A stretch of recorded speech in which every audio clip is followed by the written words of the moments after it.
क्या होता अगर गॉडजिला वर्सेस कॉन्ग फिल्म में कॉन्ग बनता नया king of the monster. Kong एक परफेक्ट किंग है। वो एक प्रोटेक्टर है और साथ ही साथ डिस्ट्रॉयर भी। स्कल आइलैंड के सारे स्पीसीज उसे किंग मानते हैं। लेकिन गॉडजिला वर्सेस कॉन्ग फिल्म में सिनेरियो थोड़ा बहुत अलग है। कॉन्ग हॉलो अर्थ का रूलर बन सकता है क्योंकि वो एक पावरफुल अल्फा टाइटन है और हॉलो अर्थ उसका घर है। तो कॉन्ग अर्थ को छोड़कर हॉलो अर्थ पर रहना ज्यादा प्रेफर करेगा। लेकिन अर्थ का क्या? कौन इन मॉन्स्टर्स को अपने कंट्रोल में रखेगा? ह्यूमंस अपना गॉडजिला बनाते हैं ताकि वो गॉडजिला के अगेंस्ट फाइट कर सके। लेकिन अगर गॉडजिला कॉन्ग के अगेंस्ट इस बैटल में हार जाता है तो फिर मेका गॉडजिला का क्या होगा? और सबसे इम्पोर्टेंट, कॉन्ग किस तरीके से गॉडजिला को डिफीट कर सकता है? मतलब वो 3 बार कोशिश कर चुका है और हर बार गॉडजिला ही जीतता है। और हॉलो अर्थ का वो अनस्टॉपेबल फोर्स जिसे कहा जाता है स्कार किंग, क्या वो कॉन्ग को सच में किंग बनने देगा? तो इन सब क्वेश्चन के आंसर्स को फाइंड आउट करते हैं और वीडियो को स्टार्ट करते हैं।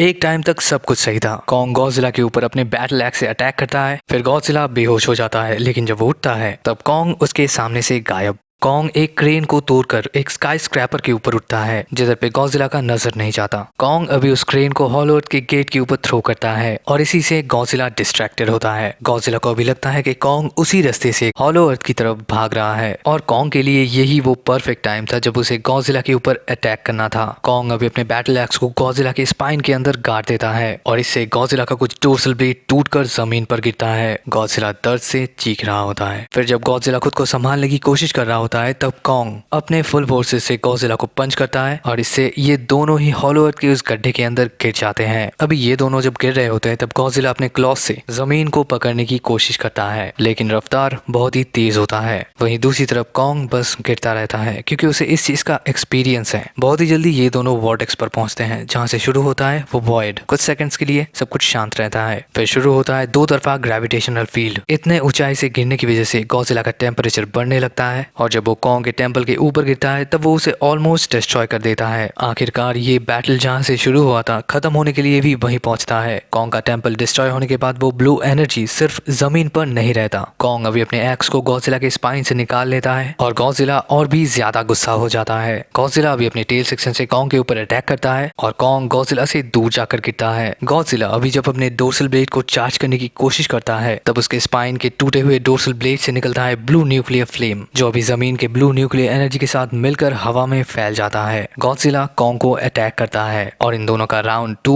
स्टार्ट होता है। हवा के अंदर का ब्लू न्यूक्लियर एनर्जी कॉन्ग के एक्स को पूरी तरीके से चार्ज कर देता है, लेकिन इसका एडवांटेज गॉडजिला को भी होता है। कॉन्ग का एक्स बना है गॉडजिला के डोर्सल ब्लेड से, तो अगर ये एनर्जी कॉन्ग के एक्स को चार्ज कर सकता है तो फिर ये गॉडजिला के स्पाइक्स को भी चार्ज कर सकता है। लेकिन इस एनर्जी का सोर्स बहुत ही ज्यादा पावरफुल निकलता है और ये गॉडजिला को ओवरचार्ज कर देता है जिससे गॉडजिला पहुंचता है बर्निंग स्टेज पर। और इस चीज को हम लोगों ने Godzilla king of the monster film में भी देखा था। कॉन्ग इस चीज को समझकर वो उस टेंपल से बाहर निकल जाता है। गॉडजिला अभी अपना न्यूक्लियर पल्स छोड़ता है और इससे वो टेंपल डिस्ट्रॉय होने लगता है। वैसे इस टाइम पे गॉडजिला कॉन्ग के बारे में ज्यादा सोचता नहीं है क्योंकि उसका बॉडी पहला न्यूक्लियर पल्स छोड़ने के बाद फिर से उस ब्लू न्यूक्लियर एनर्जी को एब्जॉर्ब कर रहा होता है। गॉडजिला अभी अपने अंदर के प्रेशर को कम करने के लिए बार बार एटॉमिक ब्लास्ट करता रहता है, लेकिन इससे कुछ नहीं होता क्योंकि उसका बॉडी एक ब्लैक होल की तरह उस एनर्जी को एब्जॉर्ब कर रहा होता है। कॉन्ग अभी उस टेंपल से जितना दूर हो सके जाने की कोशिश करता है। फिर एक टाइम जब वो पीछे मुड़ता है तब वो देखता है कि उसके टेंपल पे एक ब्लास्ट होता है और वो पूरा माउंटेन उस टेंपल के ऊपर गिर जाता है। कॉन्ग अभी अपने एक्स को लेकर उस डिस्ट्रॉयड माउंटेन के करीब पहुंचता है ये सोचकर कि गॉडजिला उधर से निकलेगा, लेकिन कॉन्ग गलत होता है। कुछ टाइम के बाद मोनार्क फिर से हॉलो अर्थ पर पहुंचता है। जिया इधर पे कॉन्ग से साइन लैंग्वेज में बात करती है। वही मोनार्क के साइंटिस्ट दुनिया को ये खबर देते हैं कि गॉडजिला अभी जा चुका है और हॉलो अर्थ का नया किंग है कॉन्ग। इस बात से अनजान कि दुनिया का सबसे बड़ा डिस्ट्रक्टिव फोर्स अभी भी हॉलो अर्थ पर ही एग्जिस्ट करता है जो कॉन्ग के हर एक मूव्स को बहुत ही क्लोजली ऑब्जर्व कर रहा है ताकि उसे सिर्फ एक चांस मिल सके, सिर्फ एक चांस कॉन्ग को खत्म करने का। स्कार किंग ने गॉडजिला और कॉन्ग के बीच का फाइट देखा है और उसके हिसाब से इन दोनों को ही उस फाइट में मर जाना चाहिए था क्योंकि इन दोनों अल्फा टाइटन्स का एग्जिस्टेंस स्कार के प्लान के बीच में आता है और कॉन्ग को तो वो सबसे ज्यादा हेट करता है क्योंकि कॉन्ग एक फियरलेस वॉरियर वॉरियर होने के साथ साथ बहुत ही ज्यादा प्रोटेक्टिव है। कॉन्ग स्कल आइलैंड पर सरवाइव करते हुए बड़ा हुआ है और इसी रीजन से उसे पता है कि कमजोरों को हेल्प करना चाहिए। वो स्कल आइलैंड पर ह्यूमंस और दूसरे स्पीसीज को स्कल क्रॉलर से बचाता था और हॉलो अर्थ पर भी उसका नेचर सेम रहता है। वो उन सबको मदद करता है जिन्हें उसकी जरूरत पड़ती है। वैसे इस थ्योरी के हिसाब से एपेक्स मेकागॉजिला को एक्टिवेट नहीं करता, लेकिन हाँ वॉल्टर सिमंस और एपेक्स ऑर्गेनाइजेशन हॉलो अर्थ के उस ब्लू न्यूक्लियर एनर्जी को स्टडी करते हैं। कुछ ही महीनों के अंदर उन्हें ये पता चल जाता है कि गिडोरा का ये स्कल टेलीपैथिकली कुछ सिस्टम्स को कंट्रोल कर सकता है। तो एपेक्स उस स्केलेटन को अपने सीक्रेट फैसिलिटी में रखकर उसके ऊपर टेस्ट करते हैं ताकि इस पावर को एपेक्स कंट्रोल कर सके। गॉडजिला अभी खत्म हो चुका है और साथ ही साथ मेकागॉजिला का पर्पस भी। लेकिन जब गॉडजिला के एब्सेंस में दूसरे टाइटन्स अल्फा बनने के लिए एक दूसरे के साथ फाइट करते हैं, तब एपेक्स मेकागॉजिला को भेजता है उन टाइटन्स को ये समझाने के लिए कि अर्थ पर सिर्फ ह्यूमंस का डोमिनेशन है।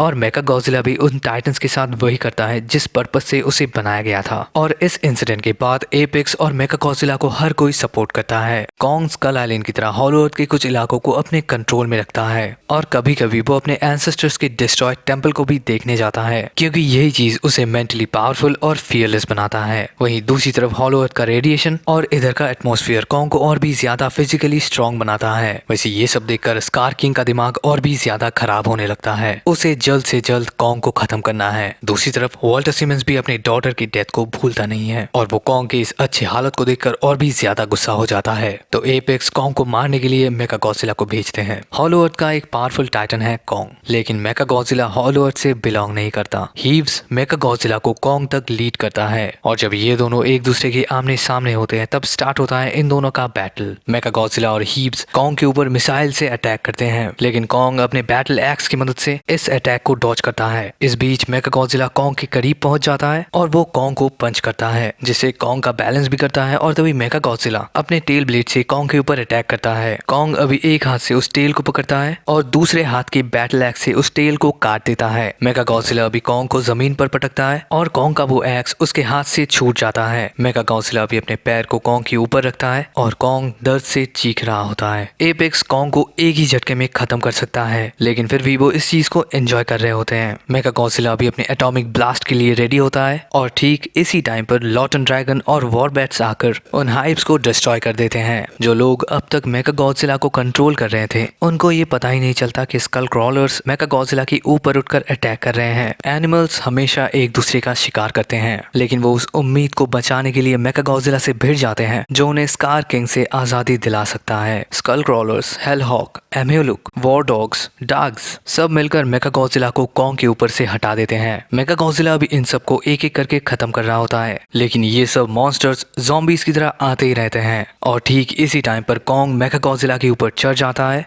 और फिर वो उसके सर को उखाड़ कर इस बैटल को खत्म करता है। मॉन्स्टर्स हॉलो अर्थ के सारे मोनार्क फैसिलिटीज को डिस्ट्रॉय कर देते हैं, लेकिन इस दुनिया के इंसान हर एक चीज के ऊपर अपना कंट्रोल चाहते हैं और ऐसा ही एक इंसान है वॉल्टर सिमंस, जो किंग गिडोरा के उस स्केलेटन को मेका गिडोरा प्रोजेक्ट में यूज करने का ऑर्डर देते हैं। कॉन्ग को अभी स्कार किंग के बारे में पता चल चुका है, लेकिन उसे परवाह नहीं है। वहीं स्कार को लगता है यही बेस्ट टाइम है सरफेस वॉल पर और कॉन्ग के ऊपर अटैक करने का। इससे बढ़िया टाइम उसे दोबारा नहीं मिलेगा। कॉन्ग अभी जब अपने एंसेस्टर्स के डिस्ट्रॉयड टेंपल के सामने बैठा हुआ होता है, तब स्कार अपने आर्मी को लेकर कॉन्ग के सामने पहुंचता है और उसे फाइट के लिए चैलेंज करता है। कॉन्ग एकदम से चौंक जाता है, इसलिए नहीं कि उसके सामने स्कार किंग है, लेकिन इसलिए क्योंकि जमीन हिल रही है और तभी उस डिस्ट्रॉयड टेंपल के नीचे से निकलता है